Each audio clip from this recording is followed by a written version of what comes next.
兄他所写的，但是后来经过我们李弟兄啊，他把它大幅的改写了，所以说啊，在这首诗歌最后面啊，他并没有写出他的作者是谁。那这首诗歌一开始就说到经历基督，弟兄姊妹，你知道什么是经历基督吗？经历基督是什么？到底什么是经历基督？经历基督啊，从执事的话，他说的非常简短。经历基督啊，就是第一个得着基督，第二个享受基督，第三个彰显基督，就这么简单。所以弟兄姊妹啊，当我们的经历里面，到底你有没有经历基督？你只要拿这三个来衡量，就是你是不是得着了基督，你是不是赢得了基督，然后呢，你是不是享受了基督？你这个享受可能是外面环境的享受，也可能是你里面灵里的享受。第三呢，就是彰显基督。就是啊，这三个点啊，哎呀，就可以衡量我们是不是一个经历基督的经历啊。好，那在这里呢，他在最上面啊，他就说经历基督做生命。经历基督做生命啊，也就是以基督为我们的生命。那再换句话说呢，其实就是基督住在我们的里面。哥罗西书3章4节里面说，基督是我们的生命，基督是我们的生命。他显现的时候，我们也要与他一同显现在荣耀里。亲爱的弟兄姊妹，这一节经文盼望你能够记得，盼望啊，你在今天这一天，你就一直享受这一节。主啊，赞美你，你今天做我的生命，到那日你是我你的对，当主显现的时候，我们也要与他一同显现在荣耀。哎呀，所以说啊，这首诗歌他要叫我们看见一件事，就是啊，我们要凭主而活。世人独一的罪是什么？世界上人他们独一的罪是什么？不信。说得好。那我们这些基督徒啊，独一的罪是什么？不凭主活。弟兄姊妹，世人没有说，世人独一的罪就是不信。不管你做了许多事，你做了善事，你是一个大善人，但是不要忘了，你就是一个罪人。你是一个罪人，所以你该被定罪。所以说，世人独一的罪是不信，而基督徒独一的罪呢，是不凭主活。所以这首诗歌还在告诉我们要凭主而活。在第一节里面，他说：“主，你是我的生命。”基督是我们的生命。从基督是我们的生命这个点呢，我们就来说一下经历基督的历程。经历基督啊，你们知道它是有6个历程。第一个就是基督启示在我们的里面，第二个是基督在我们里面，第三个是基督住在我们里面，第四个是基督活在我们里面，第5个是基督成形在我们里面。还有第6个呢？第5个是基督先安家，然后呢，基督再成形。所以第5个是基督要先安家在我们里面。当基督安家在你里面的时候，你的生命已经是相当的成熟。基督他占有你的全人，你的心思、你的情感、你的意志都被他所占据，都被他所浸透，而且浸润过。你的生命已经相当的成熟，到了最后，你的生命完全成熟的时候，就是基督要成形在我们的里面。然后呢，我从刚才我所说的那个6个步骤，都是里面的故事，但在外面呢，是你所活出来的，就是活基督，显大基督。所以里面呢，它是经历一个历程。当我们去听福音的时候，我们也许第一次去听也没什么感觉，第二次又去了也没什么感觉，第三次去的时候呢，里面啊有一点的感动，有一点的说不出来，开始了，基督启示在你的里面。然后啊，这个基督启示在你里面呢，当弟兄们啊在那呼召说谁愿意受浸的时候，你就站起来，我愿意。或者啊，你啊是被弟兄姊妹包围住，然后又推又拉，最后你终于受浸。你不要以为说你愿意受浸是何等容易的事，错了。我告诉你，我们每一个人受浸都是一件奇妙的神迹。这个就是基督启示在我们里面，所以你就信主了，你就受浸了，你就蒙恩得救了，然后这位基督就进到你的里面，然后呢，从此以后基督就在你的里面。当然了，你也可能当你得救以后，你就再也不过教会生活了，对不对？你就离开了弟兄姊妹，你觉得说，我还是要到世界上再去鬼混。好了，那这个时候呢，基督仍然在你的里面，但是基督没有住在你的里面。虽然有一天，当有圣徒来看望你，然后跟你交通的时候，你里面受到感动，你觉得说我要开始参加小堂，我甚至想要去诚心我想要来享受这位基督，你知道，你就进入了第三个阶段，就是基督住在你的里面。基督住在你的里面，关键是你要爱他。所以啊，我们只要讲到基督住在我们里面，就是基督做我们的生命，关键是爱他。当你爱他，当你遵守他的话，当你与他开始有一点生命的交通，你开始吸取了他话中的丰富，得着了生命的供应，你就以基督做你的生命，基督就住在你的里面，然后呢，你也住在主的里面。所以说在这一处我们那就看一下第一节，他说主你是我的生命，对不对？哥罗西书3章4节。然后呢，活在我的里面，在这里呢，就是加拉太书2章20节。加拉太书2章20节大家都很熟。现在活着的不再是我，乃是基督在我里面活着。弟兄姊妹，从现在开始，你知道吗？你活着，乃是基督在你里面活。然后呢，好，当基督住在你的里面之后，你就要开始经历基督活在你的里面。今天许多弟兄姊妹可能就在这一关，基督开始活在你的里面，就是你开始经历留在基督的死里，然后呢，你经历否认己，你不再凭自己活，你在许多事上，你借着祷告来接触主，你开始过一个定时祷告的生活，而且呢，你在许多事上，你学习向主献上感谢和赞美。这个时候，基督就开始活在你的里面，而且呢，他不只是做你的生命，而且他成为你的生活。所以说呢，你就能够说，现在活着的不再是我，乃是基督在我里面活着。好，接着那我们那就看，带着神的丰盛来将我充满，带着神的丰盛来将我充满，就进入到第5个阶段，就是基督安家在我们的里面。这位基督，他是一个奇妙的人位，他占据我们里面全人的各部分，然后呢，使我们成为神的丰满。也就是在以弗所书3章17到19节说，使基督借着信安家在你们心里，使你们被充满，成为神一切的丰满。所以在这里，基督就安家，他不只活在我们里面，而且他还安家在我们里面。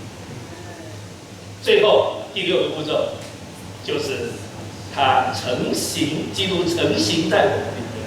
我们的生命长大成熟到一个地步，满有基督的身量。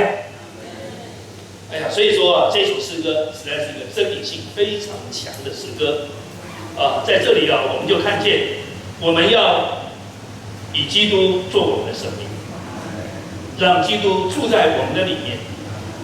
然后呢，我们要让基督活在我们的里面。更进一步的，我们要让基督安家在我们里面，然后基督才能成型在我们里面。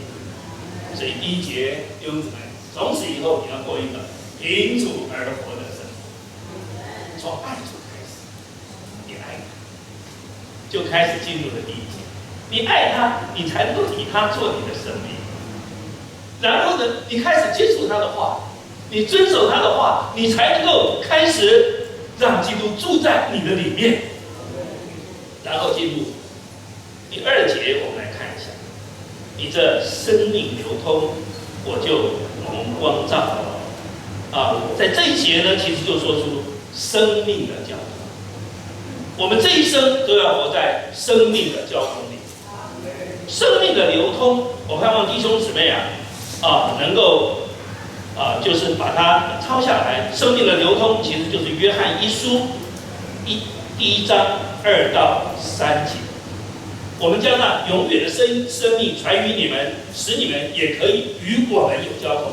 而且我们的交通又是与父并与他儿子耶稣基督所有的。所以神呼召我们是要进入到这个三一神的交通里，有份于三一神所有的丰富，就是要进入他的交通里。好了，那所以说在第2节里面，他说你这生命流通，当你住在主里面的时候，你就开始与主有交通。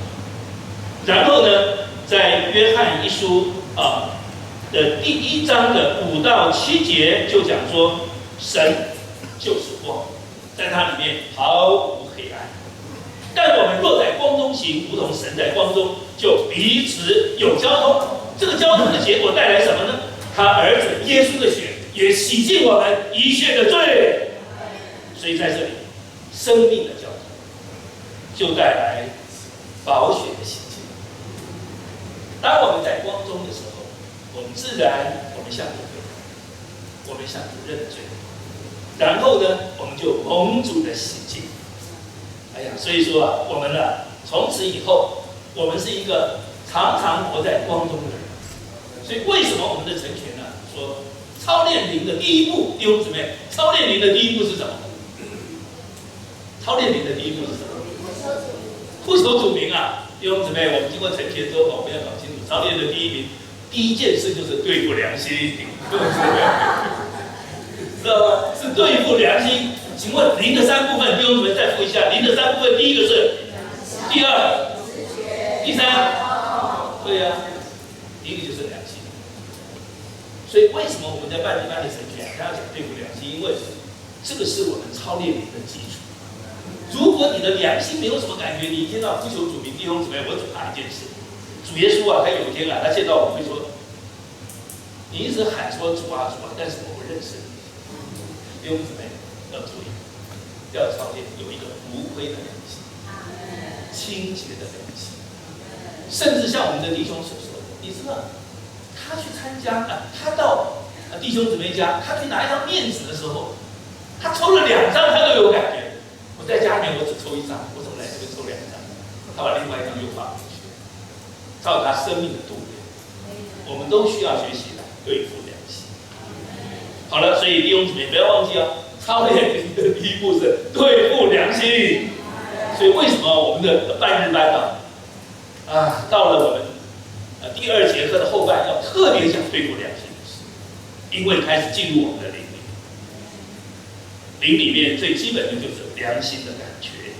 我们需要像保罗一样，有一个无愧的良心来侍奉神。好，那在第2节里面，他说使我活在光中，与你有相交。当我们在光中的时候，我们就与主有一个奇妙的交通。然后呢，他神圣的数值就开始注入到我们的里面，带来各种的供应，而且也有所要求。对，感谢主。信主弟兄姊妹有没有要求？有，但是不要忘了，有供应，而且供应远大于要求。所以为什么在我们中间一直讲享受？享受就是供应，他供应我们就享受。而当我们享受的时候，我们自然能够有一个很充裕的来应付一切的要求。然后呢，使我得蒙洁净。弟兄姊妹不要忘了，当我们活在生命的交通中，我们就蒙了光照。然后呢，我们就向主悔改认罪，然后就蒙他的洗净，我们就能够一直维持在这个生命的交通。生命的交通的维持，弟兄姊妹不要忘了，我们需要有生命的感觉。生命的感觉就是维持生命的交通，所以我们需要注意我们里面深处的感觉。所以说，我们需要操练，从良心开始操练。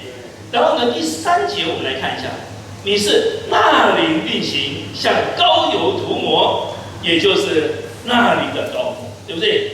纳灵的膏抹呢，我也盼望弟兄姊妹能够把这个经文记下来，就是约翰一书的2章20到20节跟27节，你们有从那圣者来的膏油涂抹，并且你们众人都知道，你们从他所领受的膏油涂抹住在你们的里面，并不需要人教导你们，乃是他的膏油涂抹在凡事上教导你们。约翰一书2章20节跟27节，弟兄姊妹要记得，膏油的涂抹，生命的交通和膏油的涂抹。膏油的涂抹就是纳灵在我们里面涂抹，在这个涂抹的过程中，像膏油一样的柔细。这样的柔细呢，它是在教导我们。它那个教导，它不是用讲说的，而是用感觉的。所以那个感觉是非常的细微，它是让我们来领会。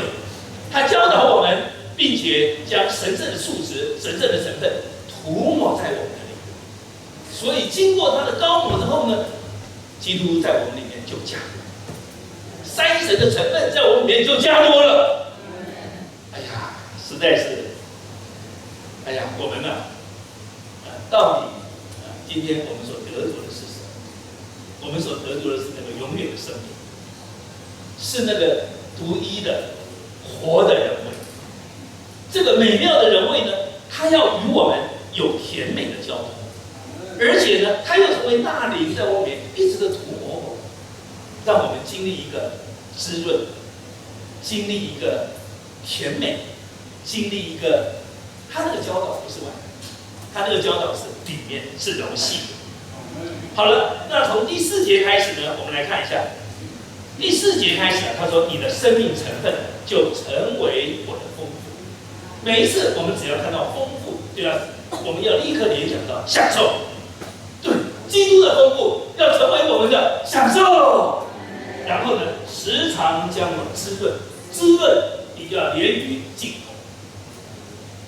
滋润就是浸透它要浸透我们，然后呢，使我得着复苏。这个复苏就是当我们一直得着神的生命的时候，我们这个人就不断在复活的过程中，神的成分不断的加进来。你要知道，我们这个身体我们这个全人都是必毁坏、必朽坏，但是那个不朽坏的，这个永远不朽的生命在我们里面呢，它不断的加多，就使我们这个人一直在一个复活的过程中。所以基督徒我们是在复活的过程中，我们也是在荣耀迁移的过程中。所以说我们很难不喜乐然后呢，就要经历什么呢？生命就灭世，软弱变为刚强，释放消除了捆绑，下沉变高昂。我们就经历这样的一个奇妙的与主同在的光景。然后第5节他说：“因此我将自己完全的献给你，照着你的心意活在交通里。”所以说，当他这样的享受，当他有这样的经历的时候，他就愿意把自己全然的奉献给主，成为讨神喜悦的活祭。对不对？我们都是献给神的活祭。主我愿意献给你。我这一生我最大的成就就是得着你，享受你，彰显你。好了，然后不再立志挣扎，不再改自己，使你受到反差，毫不能为力。我们就开始经历到一件事，我们不再挣扎努力，我们知道说主啊，我唯一我今生今生要做的唯一的事情就是一直怜悯你这个活水的泉源。我不为自己凿出池子，是破裂不能存水的池子。我这一生啊，我渴慕活在光中，活在与你的交通里，然后天天接受你生命的供应。你知道他的供应可以应付我们所有的需要，所以啊，我们的生活需要一直接受主的分赐和供应，最后乃是完全停下自己的努力，让你运行变化，使我脱自己。第6节就说到，我们经历到主啊，我不能；主啊，我不来；主啊，我实在是无有；主啊，我承认我不能，但是赞美你必能。经历了我的不能，但是也开始经历神的能，所以就让主来运行变化，使我脱离自己，与众圣徒配搭。在这样的情形之下，我们才能够与众圣徒有一个真实的建造，成为他的身体，最后让他定居安家，然后呢，成为神一个团体的当下。所以说，李弟兄的诗歌真的是满了真理性。但是呢，我很宝贝的是什么呢？最后成为他团体的彰显，对不对？第1节的开始是什么？第1节的开始是什么？不要忘了，如何以基督为我的生命呢？要爱他，要接触他的话，要让他的话丰丰富富的住在我的里面，要遵守他的话。你知不知道？我们就能够以基督为我们的生命。好，感谢主。这首诗歌实在是太好了。我盼望啊，等一下弟兄姊妹能够有一些的分组的操练。那这个分组的操练我也有提醒，因为呢，我们在这一期的成学里面，我们是不是在前半的时候，我们是先有诗歌的画导，对不对？我看弟兄姊妹好像已经有点忘记了。所以啊，不是昨天，前天你们还记得吗？我们是不是集中播比在这里？弟兄姊妹，我们好像唱完诗歌之后，我们又开始朗诵诗歌了，我们又开始一字不漏的又开始朗诵诗歌了。所以说，盼望弟兄姊妹总要记得我们半日班的成全，对，不要再一个字一个字的朗诵了，对不对？好，弟兄姊妹，主啊，主，你是我生命，你不要这样讲。你说主耶稣啊，我感谢你，你是我的生命，你不要每一个字都一模一样，弟兄姊妹，对不对？你把口语化一点嘛，也不是要你每一个字都跟他一模一样，你知道吗？又没有在默写考试，对不对？默写考试的话，那错一个字就不行。主啊，你就是我的生命，谢谢主，你现在在我的里面，你活在我的里面，你是我一个甜美的人味。主啊，你不在高天之上，你在我的里面，你天天与我同活。我看我们能够先操练一下画导，好不好？让弟兄姊妹再能够稍微回忆一下。然后画导完了之后呢，然后我们再来彼此对说。对说的时候呢，就2位对说，好不好？能够操练一下对说，因为对说能够让我们的灵再如火挑旺起来。所以我盼望说我们还是能够多有操练。半日班我是觉得这个成全总是把我们拉往上去。那一般的教会生活呢，我不太容易，对不对？我们都在老习惯里面，我们都在老风格里面，对不对？祷告长的永远都祷告很长其他的人呢就先睡个觉，然后呢再来继续祷告，对不对？但是呢，在成全里面我们是一个更新的，我们是一直的被更新。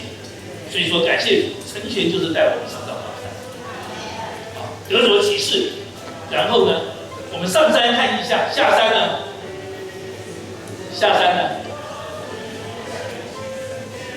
我们就要好好的来操练应用，对不对？好了，那所以说我盼望，那个剩下的时间弟兄姊妹能够有一些操练。